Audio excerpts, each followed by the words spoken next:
Hello friends, welcome to Vrindavan PSC world. So ഇനി വരുന്ന 10th level എക്സാമുകൾക്ക് തീർച്ചയായിട്ടും നമ്മൾ പഠിച്ചു പോകേണ്ട സംഭവമാണ് SCRT പാഠഭാഗങ്ങളെന്ന് ഞാൻ ഓൾറെഡി മെൻഷൻ ചെയ്തിട്ടുണ്ട് പല വീഡിയോസുകളിലായിട്ട് അല്ലെ. പിന്നെ നമുക്ക് ഈ LGS പോലത്തെ എക്സാമിന് ആക്ച്വലി എന്താണ് നമ്മൾ പറയുന്ന കേരള ഗവേണൻസ്, ഇമ്പോർട്ടൻറ്റ് ആക്ട്സ് ഇങ്ങനെ പറയുന്ന സംഭവങ്ങളൊന്നും ഇല്ല അതിൽ.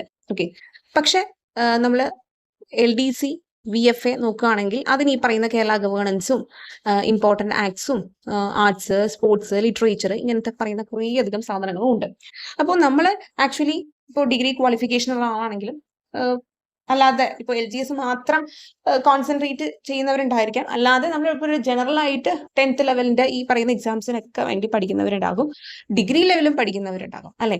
അപ്പോൾ തീർച്ചയായിട്ടും നമ്മൾ പഠിച്ചിരിക്കേണ്ട സംഭവമാണ് എന്ത്? SCRT അല്ലെ.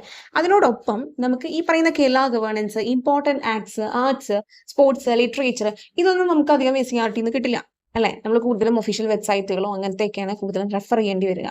ഓക്കെ, അപ്പോൾ മിക്കവർക്കും തെറ്റാൻ ചാൻസ് ഉള്ളതും എന്നാൽ അതേസമയം എന്താണ് പഠിക്കാൻ ഇത്തിരി ബുദ്ധിമുട്ടുള്ള സംഭവമാണ് ആക്ടിലെ സെക്ഷനുകൾ, അതുപോലെ തന്നെ എന്താണ് കേരള ഗവേണൻസിലെ ചില സ്പെഷ്യൽ സംഭവങ്ങൾ, ആർട്ടിക്കിൾസ് വെച്ചിട്ടുള്ള കാര്യങ്ങൾ, കറണ്ട് അഫയേഴ്സിലെ സ്പെഷ്യൽ ആയിട്ടുള്ള ടോപ്പിക്സുകൾ.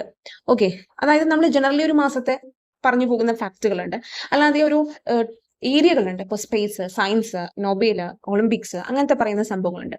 അപ്പൊ ഇതൊക്കെ ഏറ്റവും ബെറ്റർ ആയിട്ട് പഠിക്കാൻ ഏറ്റവും നല്ലത് എന്താണ്? ഡെയിലി പ്രാക്ടീസ് ചെയ്യുക questions. Okay, with a study plan ഉണ്ടെങ്കിൽ അതാണ് ഏറ്റവും നല്ലത്. ഓക്കെ, അപ്പൊ നമ്മൾ ഇന്നത്തെ വീഡിയോയിൽ മെയിൻ ആയിട്ട് പറയാൻ പോകുന്നത് വേറൊരു കാര്യമാണ്. പക്ഷെ അതിനു മുമ്പ് ഞാൻ ജസ്റ്റ് പറയാണ്, നമ്മൾ ഇങ്ങനത്തെ കാര്യം കൂടുതൽ കോൺസെൻട്രേറ്റ് ചെയ്യണം. നമ്മൾ മാക്സിമം ആ ഒരു എക്സാമിന് മുമ്പ് ക്വസ്റ്റ്യൻസ് പ്രാക്ടീസ് ചെയ്യണം എന്നുള്ളത്. ഓക്കെ, അലോങ് വിത്ത് TYQs അത് ഇമ്പോർട്ടൻ്റ് ആണ്. അപ്പൊ നമ്മൾ ഇന്നത്തേലും മെയിൻ ആയിട്ട് പറയാൻ ഉദ്ദേശിക്കുന്നത് SCRT പാഠഭാഗങ്ങൾ ഏതൊക്കെയാണ് കൃത്യമായിട്ട് നോക്കേണ്ടത്. ഓക്കെ, നമ്മൾ ഈ 5 തൊട്ട് 10 വരെയുള്ള ക്ലാസ്സുകളിൽ ബേസിക് സയൻസ്, സോഷ്യൽ സയൻസിന് നമുക്ക് ആവശ്യമുള്ളതുണ്ട്. അതേസമയം അതിൽ കുറേയധികം കാര്യങ്ങൾ അതായത് ആ ഒരു സ്റ്റാൻഡേർഡിൽ കുട്ടി പഠിക്കേണ്ട കുറെ കാര്യങ്ങളുണ്ട്. പക്ഷെ നമ്മളെ പോലെയുള്ള PSC ആസ്പിരൻസ് നോട്ട് ചെയ്യേണ്ടത് സിലബസിൽ പറഞ്ഞിട്ടുള്ള പോർഷൻസിൽ എന്തൊക്കെയാണ് അവർ SCRT ഫാക്ട്സ് ആയിട്ട് കൊടുത്തിട്ടുള്ളത് എന്നുള്ളതാണ്. കാരണം അവരുടെ ഒരു അടിസ്ഥാനം എന്ന് പറയുന്നത് SCRT ആണ്. ഓക്കെ, അപ്പം നമ്മൾ തീർച്ചയായിട്ടും വായിച്ചിരിക്കേണ്ട സംഭവമാണ് SCRT. ലേറ്റസ്റ്റ് നടന്ന എക്സാംസിന് ഇഷ്ടം പോലെ ചോദിച്ചിട്ടുണ്ട്. അപ്പോൾ നമുക്കറിയാവുന്ന കാര്യമാണ് 6, 8, 10 ക്ലാസ്സുകളിൽ ലേറ്റസ്റ്റ് ആയിട്ട് മാറ്റിയിട്ടുണ്ട് അവർ ടെക്സ്റ്റ് ലേറ്റസ്റ്റ് ആയിട്ട്. അപ്പോൾ 10th അതിന് മുൻപ് വരെയുള്ളതൊക്കെ നോക്കിക്കഴിഞ്ഞാൽ വളരെയധികം വ്യത്യാസം നമുക്ക് കാണാൻ സാധിക്കും. 10th ഇപ്പോൾ മാറ്റിയിട്ടുണ്ട്. അപ്പോൾ ഇതിലത്തേക്ക് പോർഷൻസ് ഏതൊക്കെയാണ്? ഇപ്പോൾ മാറിയ ടെക്സ്റ്റ് ആയല്ലോ, അപ്പോൾ അതിലിനി എന്തൊക്കെയാണ് നമ്മൾ കോൺസെൻട്രേറ്റ് ചെയ്ത് പഠിക്കേണ്ടത്, ചാപ്റ്റേഴ്സുകൾ ഏതൊക്കെയാണ് എന്നുള്ളത് ഞാൻ ഇപ്പോഴേ നിങ്ങൾക്ക് പറയാണ് ഏതൊക്കെയാണ്. നമ്മൾ ഇതിന്റെ കുറച്ച് പാർട്ടുകൾ ചെയ്തിട്ടുണ്ട് ഇതിനു മുമ്പ്. സോ അതിന്റെ ഒരു കണ്ടിന്യൂഷൻ പോലെയാണ്. അപ്പോൾ അത് പറയുന്നതിന് മുൻപ് 2 കാര്യങ്ങൾ നിങ്ങളോടൊന്ന് പറഞ്ഞോട്ടെ. വേറെ ഒന്നുമല്ല, നമ്മൾ ഓൾറെഡി എന്താണ് ഒരു ഡെയിലി ടെസ്റ്റ് സീരീസ് ഈ പറയുന്ന 10th ലെവൽ എക്സാംസ് ജനറലൈസ് ചെയ്തിട്ടാണ് പറയുന്നത്. അതിന് വേണ്ടിയിട്ട് സ്റ്റാർട്ട് ചെയ്തിട്ടുണ്ട് ബാച്ച്. ഓക്കെ, ഒരു ബാച്ച് സ്റ്റാർട്ട് ചെയ്തിട്ടുണ്ട്. അപ്പോൾ ഇനി ബാച്ച് 2ലേക്ക് ജോയിൻ ചെയ്യാൻ താല്പര്യമുള്ളവരുണ്ടെങ്കിൽ തീർച്ചയായിട്ടും കമന്റ് ചെയ്യുക. ഇതിൽ എന്തൊക്കെയാണ് പ്രൊവൈഡ് ചെയ്യാന്ന് വെച്ച് കഴിഞ്ഞാൽ നമ്മുടെ സിലബസ് ഓറിയന്റഡ് ആയിട്ട്, അതായത് നമ്മുടെ 10th ലെവൽ സിലബസ് ഓറിയന്റഡ് ആയിട്ട് എന്തൊക്കെ പോർഷൻസ് ആണോ പഠിക്കേണ്ടത് അത് നമ്മൾ ഒരു ഡെയിലി സ്റ്റഡി പ്ലാനോട് കൂടി തരികയാണ്. ഓക്കെ, ഡെയിലി നമ്മൾ എന്തൊക്കെ പഠിക്കണം എന്ന് പറഞ്ഞ് കൃത്യമായിട്ട് പറഞ്ഞിരിക്കും തലേ ദിവസം. ദെൻ അതിന്റെ എക്സാം പിറ്റേ ദിവസം നമ്മൾ ഒരു ക്വിസ് പോലെ ടൈം ബൗണ്ട് ആയിട്ട് നടത്തും. അതായത് ഓരോ ചോദ്യത്തിനും സമയമുണ്ട്, ആ സമയത്തിനുള്ളിൽ ആൻസർ ചെയ്യണം. മിനിമം 20 ക്വസ്റ്റ്യൻസ് നമ്മൾ ഡെയിലി പ്രാക്ടീസ് ചെയ്യുകയാണ്. ഓക്കെ, അപ്പോൾ നമ്മുടെ സിലബസിൽ ഓരോ പോർഷൻസ് നമ്മൾ ഇപ്പോഴേ നല്ല രീതിയിൽ നമുക്ക് സാവധാനം പഠിച്ചിതാക്കാൻ പറ്റും. ഇനി ഇതെല്ലാം കഴിഞ്ഞതിന് ശേഷം വീക്കെൻഡ് ആകുമ്പോൾ, എസ്പെഷ്യലി സാറ്റർഡേ സൺഡേ വരുമ്പോൾ നമ്മൾ എന്ത് ചെയ്യും? ഈ പറഞ്ഞ ഇത്രയും പോർഷൻസിന്റെ റിവിഷൻ ആണ് വെച്ചിരിക്കുന്നത്. അപ്പോൾ ഇത് കൃത്യമായിട്ട് ഫോളോ അപ്പ് ചെയ്താൽ ട്രസ്റ്റ് മീ, നിങ്ങൾക്ക് നല്ലവണ്ണം ഇനി അടുത്തൊരു എക്സാമിന് നിങ്ങൾക്ക് നല്ലവണ്ണം ആൻസർ ചെയ്യാൻ സാധിക്കും. നിങ്ങൾക്ക് സ്പീഡ് ഇൻക്രീസ് ചെയ്യാൻ സാധിക്കും. നിങ്ങൾക്ക് മാക്സിമം ചോദ്യങ്ങൾ കണ്ട് പരിശീലിക്കാൻ സാധിക്കും. അതുപോലെ തന്നെ നിങ്ങൾക്ക് കോൺഫിഡൻസ് ലെവൽ കൂടും. നിങ്ങൾക്ക് റിവിഷൻ അത്യാവശ്യം ടൈം കിട്ടും. സോ ലോട്ട് ഓഫ് ബെനിഫിറ്റ്സ് ആണ് നിങ്ങൾക്ക് ഈ ഒരു ടെസ്റ്റ് സീരീസിൽ ജോയിൻ ചെയ്ത് കഴിഞ്ഞാൽ കിട്ടാൻ പോകുന്നത്. ഓക്കെ, അപ്പോൾ ബാച്ച് 1 ഓൾറെഡി സ്റ്റാർട്ട് ചെയ്തിട്ടുണ്ട്, നമ്മളത് കണ്ടിന്യൂ ചെയ്യുന്നുണ്ട് സക്സസ്ഫുള്ളി.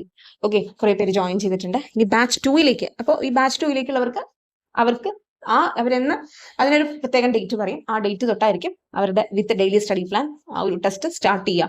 ഓക്കെ, അവരുടെ ഇത് അനുസരിച്ച് ആ ഒരു ഡേറ്റ് ഞാൻ പറയും. അപ്പോൾ ബാച്ച് 2ലോട്ട് ജോയിൻ ചെയ്യാൻ ഉള്ളവരുണ്ടെങ്കിൽ ഞാൻ ഡിസ്ക്രിപ്ഷൻ ബോക്സിൽ ടെലിഗ്രാം ചാനലിന്റെ ലിങ്ക് കൊടുത്തിട്ടുണ്ട്.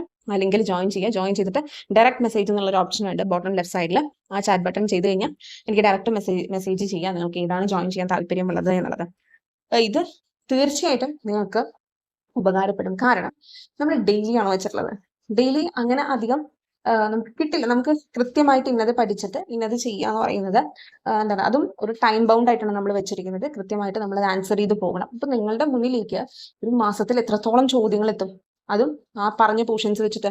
ഓക്കെ, നമ്മൾ പറയുന്ന ടോപ്പിക്സ് വെച്ചിട്ടാണ്. ഇപ്പോൾ ആർട്സ് ആണെങ്കിലും സ്പോർട്സ് ആണെങ്കിലും ലിറ്ററേച്ചർ ആണെങ്കിലും സ്പെസിഫിക് ഏരിയ പറഞ്ഞിട്ടാണ് എന്ത് ചെയ്യുന്നത്, ചോദ്യങ്ങൾ ഇടുന്നത്. ഓക്കെ, PYQ റിലേറ്റഡ് ആയിട്ടുള്ള ചോദ്യങ്ങളും SCERT ചാപ്റ്റേഴ്സും നമ്മൾ ഈ ഡെയിലി സ്റ്റഡി പ്ലാനിൽ ഇൻക്ലൂഡ് ചെയ്തിട്ടുണ്ട്. വെറുതെ സിലബസിലെ പോർഷൻസ് മാത്രമല്ല, ഓരോ ദിവസവും പഠിക്കേണ്ട SCERT പാഠഭാഗങ്ങൾ, അത് ഏതൊക്കെ ദിവസങ്ങളാണ് SCERT പാഠഭാഗങ്ങളിലെ ചില കാര്യങ്ങൾ ഫോക്കസ് ചെയ്ത് പഠിക്കേണ്ടത്, അങ്ങനെയാണെങ്കിൽ ആ ദിവസം SCERT ഓറിയന്റഡ് ആയിട്ടുള്ള ക്വസ്റ്റൻസ് ആയിരിക്കും കിട്ടാം. So if you are interested, please എന്ത് ചെയ്യാം, മെസ്സേജ് ചെയ്യാം.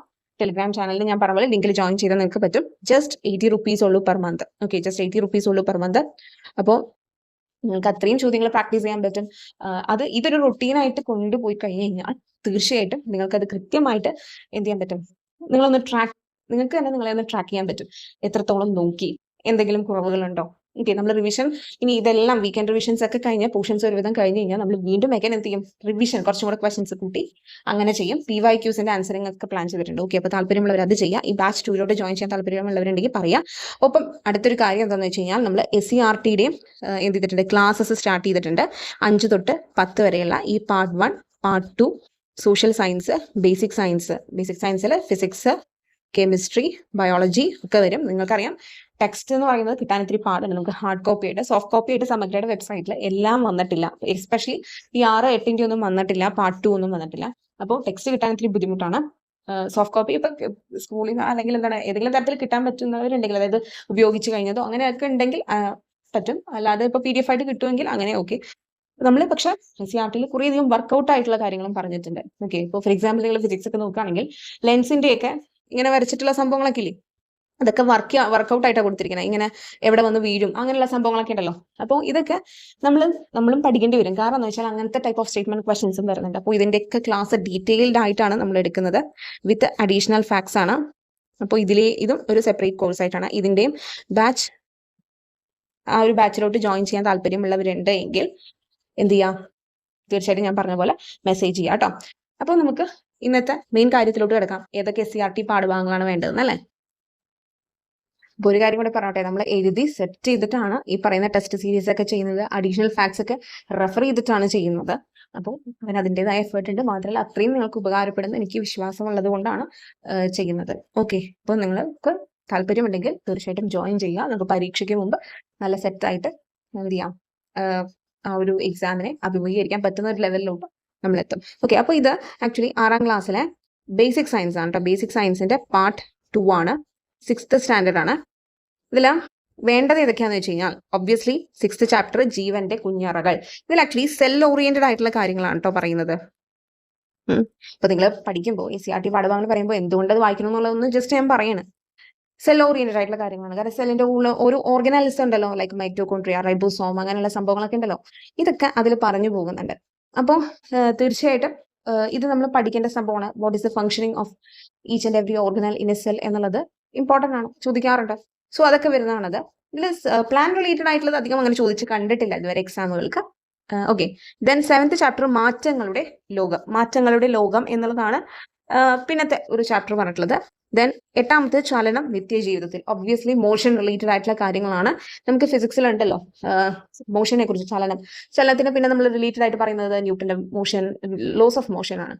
അതിന് മുൻപ് നമ്മൾ ഈ പറയുന്ന റൊട്ടേഷണൽ മോഷൻ, അതുപോലെ തന്നെ വിക്രമണം, ഘൂർണന ചലനം എന്നൊക്കെ പറയുന്ന സംഭവങ്ങളുണ്ടല്ലോ, അത് ഓരോന്നും എക്സാമ്പിളൊക്കെ പഠിക്കേണ്ടതാണ്. സ്ഥിരം ചോദിക്കാനുള്ളതാണ്. LGS ലെവലിലൊക്കെ ഒബ്വിയസ്ലി ചോദിക്കുന്നതാണ്. ദെൻ 9ാമത്തെ പാഠം മാറ്റാം ജീവിതശൈലി നല്ല നാളേക്കായി. ഒബ്വിയസ്ലി ലൈഫ് സ്റ്റൈൽ റിലേറ്റഡ് ആണ്. അപ്പോൾ ഇതൊക്കെ നമുക്ക് വേണ്ട പാഠഭാഗങ്ങളാണ് പാർട്ട് 2. ഓക്കെ, അപ്പോൾ 6th സ്റ്റാൻഡേർഡിലെ സോഷ്യൽ സയൻസ് പാർട്ട് 2 എന്തൊക്കെയാണ് നോക്കേണ്ടതെന്ന് നോക്കാം. 8ാമത്തെ പാഠഭാഗം ദക്ഷിണേന്ത്യൻ ചരിത്രത്തിലേക്ക്. ഈ ഒരു ചാപ്റ്ററിൽ ഉണ്ടല്ലോ ആക്ച്വലി നിങ്ങൾ നോക്കുകയാണെങ്കിൽ പെരുമാൾ സാമ്രാജ്യം അങ്ങനത്തെ കുറെ കാര്യങ്ങളൊക്കെയാണ് പറഞ്ഞിട്ടുള്ളത്. ഓക്കെ, ചോള രാജാവിന്റെ ഒക്കെ പറഞ്ഞിട്ടുണ്ടെന്ന് തോന്നുന്നു. ഞാൻ ജസ്റ്റ് ആ ഒരു പാഠഭാഗം കണ്ടിട്ടാണ് പറയുന്നത്. നമുക്ക് വേണ്ടത് കേരള ഹിസ്റ്ററി റിലേറ്റഡ് ആയിട്ട് നമുക്ക് ഈ പറയുന്ന തിരുവിതാംകൂർ രാജാക്കന്മാരുടെ സംഭവങ്ങളൊക്കെ പഠിക്കാനുണ്ടല്ലോ. അതിൽ നമ്മൾ ഓരോ കോലത്തിരിയുടെ, അതുപോലെ സാമൂതിരിയുടെ ഒക്കെ ആ ഒരു സാമ്രാജ്യത്തിന്റെ കാര്യം, പിന്നെ നമ്മൾ മാർത്താണ്ഡവർമ്മയുടെ പഠിക്കുമ്പോൾ ഈ പറയുന്ന തൃപ്പാപ്പൂർ സ്വരൂപം, അങ്ങനെയുള്ള സംഭവങ്ങളൊക്കെ ഉണ്ടല്ലോ. അങ്ങനത്തെ ഫാക്ട്സ് ഈ ഒരു പാഠഭാഗത്ത് വരുന്നുണ്ട്. അപ്പോൾ ആ ഒരു പാഠഭാഗം നിങ്ങൾ പഠിക്കുമ്പോൾ അതിനെ കൂടുതൽ ഫോക്കസ് ചെയ്യാം. ഓക്കെ, കാരണം നമുക്ക് എക്സാം പോയിന്റ് ഓഫ് വ്യൂവിൽ അതേ ആവശ്യമുള്ളൂ. മറ്റേത് മെഡീവിയൽ ആസ്പെക്ടിൽ ജനറലൈസ് ചെയ്തിട്ടാണ് സദേൺ ഇന്ത്യയിൽ എന്തായിരുന്നു എന്നുള്ളത് പറഞ്ഞിട്ടുള്ളത്. ഓക്കെ, നമുക്ക് സിലബസിൽ അത് മെൻഷൻ ചെയ്യാത്തതുകൊണ്ട് മധ്യകാലഘട്ടം ഒന്നും നമ്മളോട് നമുക്കിപ്പോൾ ആ ഒരു ഇതിലില്ല, മെഡീവിയൽ ഇന്ത്യ അങ്ങനെ പഠിക്കാനില്ല, നമുക്ക് ഫർദർ അങ്ങോട്ടുള്ളതാണ് പഠിക്കാനുള്ളത്. ഓക്കെ, അപ്പൊ ആ ഒരു ആസ്പെക്റ്റിൽ നിന്നുകൊണ്ട് നിങ്ങൾ എന്ത് ചെയ്താൽ മതി, ആ ഒരു പാഠഭാഗത്തെ കണ്ടാൽ മതി. പിന്നെ ഉള്ളത് 9ാമത്തെ പാഠഭാഗം ഭരണഘടനയ്ക്കൊരു മുഖവുര. ഒബ്വിയസ്ലി വേണം, കാരണം കോൺസ്റ്റിറ്റ്യൂഷൻ ഓറിയന്റഡ് ആണത്. 10ാമത് സമുദ്രങ്ങളിലൂടെ, അത് ജനറലൈസ് ചെയ്തിട്ടുള്ള കുറച്ച് കാര്യങ്ങളൊക്കെയാണ് പറഞ്ഞിട്ടുള്ളത്. ജിയോഗ്രഫി റിലേറ്റഡ് ആണ്, നോക്കണം. ദെൻ 11ാമത്തെ പാഠഭാഗം സ്വരുക്കൂട്ടാൻ കരുതി വെക്കാം. ഇത് ആക്ച്വലി എക്കണോമിക്സിന്റെ ഒരു ഇതിൽ നോക്കേണ്ട പാഠഭാഗമാണ് കേട്ടോ. ഈ എക്കണോമിക്സിന്റെ റിലേറ്റഡ് ആയിട്ടുള്ള കുറച്ച് കാര്യങ്ങളും ഇതൊക്കെ പറയുന്നുണ്ട് അതിൽ. പിന്നെ 12ാമത്തെ പാഠഭാഗം ജപ്പാൻ ചരിത്രവും വർത്തമാനവും. ഇത് ആക്ച്വലി ജപ്പാന്റെ കാര്യമൊക്കെയാണ് കേട്ടോ പറഞ്ഞിട്ടുള്ളത്. ജപ്പാന്റെ ആ ഒരു ചരിത്രം എന്താണ്, അതിന്റെ അറ്റ് പ്രസന്റ് എന്തൊക്കെയാണ്, അതുപോലെ അവിടെ അണുബോംബ് വർഷിച്ച കാര്യമൊക്കെ പറഞ്ഞിട്ടുണ്ട്. നമുക്ക് ഈ പറയുന്ന രീതിയിൽ ജപ്പാൻ അങ്ങനെ സ്പെഷ്യലൈസ് ചെയ്തിട്ടൊന്നും നമ്മൾ പഠിക്കുന്നില്ലല്ലോ, നമുക്ക് സിലബസിൽ പറയുന്നില്ലല്ലോ. സോ അതത്രയും നിങ്ങൾ ഫോക്കസ് ചെയ്യേണ്ടി വരില്ല ഈ ഒരു പാഠഭാഗം. ഇതിൽ അണുബോംബ് വർഷിച്ച കാര്യവും പിന്നെ അവരുടെ അറ്റ് പ്രസന്റ് ഉള്ള ഒരു ഒളിമ്പിക്സ്, ഇപ്പം ടോക്കിയോ ഒളിമ്പിക്സിനെ കുറിച്ചൊക്കെ പറഞ്ഞിട്ടുണ്ട്. അപ്പോൾ അത്രയും നിങ്ങൾ നോക്കണ്ട. ഇപ്പൊ ഈ പറഞ്ഞ 11 വരെയുള്ള പാഠഭാഗങ്ങൾ മതി, ഞാൻ നോക്കിയിട്ടാണ് പറയുന്നത് കേട്ടോ. ഓക്കെ, പിന്നെ നമുക്ക് 8ാം ക്ലാസ്സിലെ സോഷ്യൽ സയൻസ് പാർട്ട് 2 ടെക്സ്റ്റിൽ എന്തൊക്കെയാണ് വേണ്ടതെന്ന് ചോദിച്ചു കഴിഞ്ഞാൽ 8ാമത്തെ പാഠഭാഗം ദേശീയ പ്രസ്ഥാനവും കേരളവും. ഇത് ഇമ്പോർട്ടന്റ് ആണ്, കാരണം കേരള ഹിസ്റ്ററിയുടെ റിലേറ്റഡ് ചെയ്തിട്ടുള്ള കാര്യങ്ങൾ അത് LGS ലെവലിലാണെങ്കിലും LDC PFA ലെവലിനൊക്കെ ആവശ്യമാണ്. So it is important. Even നിങ്ങൾ ഡിഗ്രി ലെവൽ പരീക്ഷയ്ക്ക് പഠിക്കുകയാണെങ്കിലും ഇതൊക്കെ ആവശ്യമാണ് കേട്ടോ, കാരണം ഇതൊക്കെ ചോദിച്ച് ഞാൻ കണ്ടിട്ടുണ്ട്. ദെൻ 9ാമത്തെ പാഠഭാഗം ജനാധിപത്യം, അർത്ഥവും വ്യാപ്തിയും ഒബ്വിയസ്ലി വേണം. 10ാമത്തെ പാഠഭാഗം ലോക ഭൂപടത്തിൽ യൂറോപ്പ്. ഇത് ആക്ച്വലി യൂറോപ്പിനെ കോൺസെൻട്രേറ്റ് ചെയ്തിട്ട് പറയുന്ന കുറച്ച് കാര്യങ്ങളാണ്. ഇത് പക്ഷേ നിങ്ങൾക്കത് ഒന്ന് വായിച്ചിരിക്കുന്നത് നല്ലതാണ്. കൂടുതൽ ഫോക്കസ് ചെയ്യാന്ന് പറഞ്ഞു കഴിഞ്ഞാൽ അതിലിപ്പോ എന്താണ് യൂറോപ്പിലെ ആ ഒരു ക്ലൈമറ്റ്, അങ്ങനത്തെ കാര്യങ്ങളൊക്കെ പറയുന്നത്. പക്ഷെ അതിൽ മാപ്പ് കൊടുത്തിട്ടുണ്ട്, യൂറോപ്പിന്റെ ആ ഒരു എന്താ പറയാ ലൊക്കേഷൻ, യൂറോപ്യൻ കൺട്രീസ് ഏതൊക്കെ വരുന്നു. അപ്പൊ അതൊന്ന് ജസ്റ്റ് വായിച്ചു വെക്കുന്നത് നല്ലതാണ്, ഒരു ജനറൽ നോളജ് എന്നുള്ള രീതിയിൽ നല്ലതാണ്. കാരണം നമുക്കിപ്പോ ഈ പറയുന്ന എന്താണ് സ്ട്രേറ്റുകളൊക്കെ ഉണ്ടല്ലോ, അതായത് വേർതിരിക്കുന്ന 2 രാജ്യങ്ങളെ വേർതിരിക്കുന്ന സ്ട്രേറ്റ്, ഫാക് സ്ട്രേറ്റ് എന്നൊക്കെ കേട്ടില്ലേ, ബെറിംഗ് സ്ട്രേറ്റ്, അങ്ങനെയൊക്കെ ഉണ്ടല്ലോ. അപ്പോൾ ഇതൊക്കെ ചോദ്യമായിട്ട് വരുന്നുണ്ട്. So if you are studying, അതായത് നിങ്ങൾ ഒരു മാപ്പൊക്കെ വെച്ച് പഠിക്കുകയാണെങ്കിൽ അത് കുറച്ച് ബെറ്റർ ആണ്. നമുക്ക് ലൊക്കേഷൻ, ഏത് സ്ട്രേറ്റ് ഏതൊക്കെ രാജ്യങ്ങളെ വേർതിരിക്കുന്നു, ഓരോ രാജ്യങ്ങളെ ഇപ്പോൾ യൂറോപ്യൻ കൺട്രീസിൽ ഏതൊക്കെ വരും, അതിൻ്റെ ഇടയിലുള്ളത് ഏതൊക്കെയാണ്. അപ്പോൾ ഒരു മാപ്പൊക്കെ കൊടുത്തിട്ടുള്ള ഒരു ചാപ്റ്ററാണ് അത്, നല്ലൊരു ചാപ്റ്ററാണ്. ഒന്ന് ജനറൽ നോളജ് എന്നുള്ള രീതിയിൽ വായിക്കുന്നത് നല്ലതാണ്. മെഡിറ്ററേനിയൻ ക്ലൈമറ്റിനെ കുറിച്ചൊക്കെ പറയുന്നുണ്ട്. ഓക്കെ, ദെൻ 11ാമത്തേത് ഫ്യൂഡലിസവും മധ്യകാല ലോകവും. ഇതും ഒരു ഇത് എന്നുള്ള രീതിയിൽ നിങ്ങളൊന്ന് വായിച്ചു വെക്കുന്നത് നല്ലതാണ് കേട്ടോ. ഫ്യൂഡലിസം, മധ്യകാല ലോകം എന്ന് പറയുന്നത് ജനറലൈസ് ചെയ്തിട്ടുള്ള കുറെ കാര്യങ്ങൾ ഉണ്ട് അതിൽ, പക്ഷെ നമുക്ക് സിലബസ് ഓറിയന്റഡ് ആയിട്ട് പറയുന്ന കാര്യങ്ങൾ മാത്രം അതിൽ നോക്കിയാൽ മതി. ദെൻ 12ാമത്തെ കാർഷിക മേഖലയും നൂതന പ്രവണതകളും. അതും അത്യാവശ്യം ഒരു മോഡേൺ ടൈപ്പ് ഓഫ് എന്തൊക്കെ കാര്യങ്ങൾ അതിൽ വരുന്നുണ്ട് കാർഷിക മേഖലയിൽ, അങ്ങനത്തെ ഒരു സംഭവം. ഓക്കെ, അപ്പൊ അതൊന്ന് നോക്കുന്നത് നല്ലതാണ്. ദെൻ പുതിയ രാഷ്ട്രങ്ങൾ കെട്ടിപ്പടുക്കുന്നു, 13ാമത്തെ പാഠഭാഗം. പുതിയ രാഷ്ട്രങ്ങൾ കെട്ടിപ്പടുക്കുന്നു, ഇതും നല്ലൊരു ചാപ്റ്ററാണ്. അപ്പൊ നിങ്ങളത് വായിച്ചു വെക്കുന്നത് നല്ലതാണ്, കാരണം ഇതൊക്കെ അപ്ഡേറ്റ് ചെയ്തതാണ്. നെക്സ്റ്റ് 8ാം ക്ലാസ്സിലെ തന്നെ ബേസിക് സയൻസിലെ പാർട്ട് 2 ആണ് കേട്ടോ നോക്കുന്നത്. 10ാമത്തെ പാഠഭാഗം സ്ഥിത വൈദ്യുതി, സ്റ്റാറ്റിക് ഇലക്ട്രിസിറ്റി ആണ്. അത് കൂടുതൽ നമുക്ക് വൈദ്യുതി റിലേറ്റഡ് ആയിട്ടുള്ള കാര്യങ്ങൾ അങ്ങനെ വരുന്നില്ല ഫിസിക്സിൽ, എന്നാൽ ജസ്റ്റ് ഒന്ന് നോക്കുന്നത് നല്ലതാണ്, വായിച്ചു വെക്കുന്നത് നല്ലതാണ്. പിന്നെ കാന്തികതയും, 11ാമത്തെ പാഠഭാഗം കാന്തികതയും വൈദ്യുതിയും. വൈദ്യുതി റിലേറ്റഡ് ആയിട്ടുള്ള കാര്യങ്ങൾ ഞാൻ പറഞ്ഞത്, മാഗ്നറ്റിസം എന്ന് പറയുന്ന സംഭവം നമുക്ക് അത് ഇല്ല, നോക്കാം. ജസ്റ്റ് ഒന്ന് വായിച്ചു വെച്ചാൽ മാത്രം മതി ഈ പറഞ്ഞ രണ്ടും കേട്ടോ, ഞാൻ അങ്ങനെ പറയുന്നുള്ളൂ. ദെൻ ഇത് വേണം തീർച്ചയായിട്ടും, ദർപ്പണങ്ങൾ വേണം, മിറേഴ്സ്, ലൈറ്റുമായിട്ട് നമ്മൾ ലെൻസും മിററൊക്കെ പഠിക്കുന്നുണ്ട്. സോ 12ാമത്തെ പാഠഭാഗം വേണം. 13ാമത്തെ ആസിഡുകൾ, ബേസുകൾ, ലവണങ്ങൾ ഒബ്വിയസ്ലി വേണം. 14ാമത്തെ ജലം. 15 പദാർത്ഥങ്ങളുടെ രസതന്ത്രം. 16 ജീവന്റെ വൃക്ഷം. 17 വൈവിധ്യങ്ങളുടെ സൗന്ദര്യം. 18 കുഞ്ഞായി മാറുന്ന കോശങ്ങൾ. ഇതൊക്കെ ആവശ്യമുള്ളതാണ്. ഓക്കെ, പക്ഷെ നിങ്ങളിപ്പോ എന്തൊക്കെ നമ്മളിപ്പോ CRT സ്പെസിഫിക് ആയിട്ട് പറയുന്നുണ്ടല്ലോ ഈ പാഠഭാഗം നോക്കണം എന്നുള്ള രീതിയിൽ. അപ്പൊ എത്ര നമ്മൾ പറഞ്ഞാലും എന്താണ്, നമുക്ക് സിലബസിൽ പറഞ്ഞിട്ടുള്ള പോർഷൻസ് മാത്രം നിങ്ങൾ കൂടുതൽ കോൺസെൻട്രേറ്റ് ചെയ്താൽ മതി. CRT കുറേയധികം അഡീഷണൽ ആയിട്ട് അവർ കുറെ കാര്യങ്ങൾ കേട്ടിട്ടുണ്ട്, എസ്പെഷ്യലി ഹിസ്റ്ററിയുടെ ഭാഗത്താണെങ്കിലും ജോഗ്രഫിയുടെ ഭാഗത്താണെങ്കിലും. ഇനി നമുക്ക് പെൻഡിങ് ഉള്ളത് 10th സ്റ്റാൻഡേർഡിന്റെ ആണ് പാർട്ട് 2 എന്തൊക്കെയാണ്. അത് കുറച്ചധികം വരും, കാരണം സോഷ്യൽ സയൻസ് തന്നെ 1, സോഷ്യൽ സയൻസ് 2 ഉണ്ട്, പിന്നെ കെമിസ്ട്രി, ഫിസിക്സ്, ബയോളജി, ഇതിന് 3നും സയൻസ് എന്നുള്ള രീതിയിൽ പാർട്ട് 2 ഉണ്ട്. അപ്പൊ ഇത്രയും സംഭവങ്ങളുടെയാണ് നമുക്കിനി പെൻഡിങ് ഉള്ളത്. നമുക്ക് നെക്സ്റ്റ് ഒരു വീഡിയോയിൽ ചെയ്യാം. ഓക്കെ, അപ്പൊ നിങ്ങൾ ഓരോ പാഠഭാഗം പഠിക്കുമ്പോഴും വേണ്ടത് മാത്രം പഠിച്ചാൽ മതി. അപ്പൊ അങ്ങനെ ഒരു ആസ്പെക്ട് നിന്നുകൊണ്ടാണ് ഞാൻ ക്ലാസ് എടുക്കുന്നതും SCRTയുടെ. ഇപ്പൊ നിങ്ങൾക്ക് ഞാൻ പറഞ്ഞ പോലെ ടെസ്റ്റ് സീരീസിലാണെങ്കിലും SCRT ക്ലാസ്സിലാണെങ്കിലും ജോയിൻ ചെയ്യാൻ താല്പര്യമുണ്ടെങ്കിൽ ഇത് നെക്സ്റ്റ് ബാച്ച് ആണ്. ഓൾറെഡി ഒരു ബാച്ച് സ്റ്റാർട്ട് ചെയ്തിട്ടുണ്ട്, ഇത് അടുത്ത ബാച്ചിലേക്കാണ് പറയുന്നത് കേട്ടോ. അപ്പൊ അവർക്ക് ഫ്രഷ് ആയിട്ടായിരിക്കും സ്റ്റാർട്ട് ചെയ്യാം, ന്യൂ ബാച്ചിന്. ഓക്കെ, അപ്പോൾ അതിന് ജോയിൻ ചെയ്യാൻ താല്പര്യമുണ്ടെങ്കിൽ തീർച്ചയായിട്ടും ടെലിഗ്രാം ചാനലിൽ ലിങ്ക് കൊടുത്തിട്ടുണ്ട് ഡിസ്ക്രിപ്ഷൻ ബോക്സിൽ. നിങ്ങൾ ജോയിൻ ചെയ്യാം, മെസ്സേജ് ചെയ്യാം എനിക്ക് ഡയറക്റ്റ് ആയിട്ട്. അപ്പോൾ അതിൻ്റെ ഡീറ്റെയിൽസ് ഒക്കെ പറയുന്നതായിരിക്കും.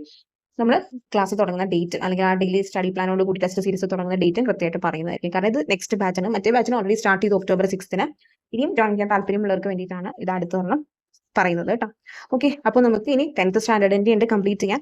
അതുമായിട്ട് ഉടനെ തന്നെ നമ്മൾ വരുന്നതായിരിക്കും. പിന്നെ നമ്മൾ പതുക്കെ PYQൻ്റെ ഒക്കെ സീരീസും ഒക്കെ കാണിക്കുന്നതായിരിക്കും. അതുപോലെ ടെസ്റ്റ് സീരീസിൽ നമ്മൾ യൂസ് ചെയ്യുന്ന ക്വസ്റ്റൻസിൻ്റെ ആ ഒരു ഇതൊക്കെ ഉണ്ടല്ലോ, അതൊക്കെ ഞാൻ പിന്നത്തെ ഒരു വീഡിയോയിൽ കാണിക്കാം കേട്ടോ. ഓക്കെ, അപ്പോൾ നമുക്ക് നെക്സ്റ്റ് വീഡിയോയിൽ കാണാം. Thank you for watching.